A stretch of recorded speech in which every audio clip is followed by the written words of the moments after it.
கர்த்தர் சில இடத்துல உங்களை தாமதம் பண்றாரா, கர்த்தர் உங்களை காத்திருக்க பண்றாரா, எதுவுமே உங்களுக்கு நடக்காத மாதிரி தெரியுதா, நீங்க கவலையப்படாதீங்க. நீங்க கவலையப்படாதீங்க. ஆண்டவர் அந்த இடத்தை விட்டு உங்களை புறப்பட பண்ணும் போது, ஆண்டவர் அந்த காரியத்தை உங்களுக்கு செய்யும் போது, கர்த்தர் ஏதோ ரொம்ப பெருசா உங்களுக்கு செய்யணும்னு கர்த்தர் விரும்புகிறார், கர்த்தர் நினைக்கிறார். ஆண்டவர் இது தீர்க்க தரிசனமான வார்த்தை.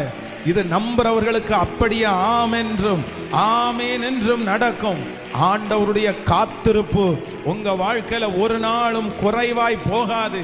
கர்த்தர் அந்த இடத்தை விட்டு உங்களை கொண்டு போக பண்ணும்போது கர்த்தர் வெறுமையாய் அனுப்ப போவதில்லை, வெறுமையாய் அனுப்ப போவதில்லை. ஏதோ ஒன்றை ஆண்டவர் செய்ய போகிறார். கைகளை உயர்த்தி சொல்லுவோம், நான் நம்புறேன், விசுவாசிக்கிறேன், விசுவாசிக்கிற ஆண்டவரே, விசுவாசிக்கிற ஆண்டவர்.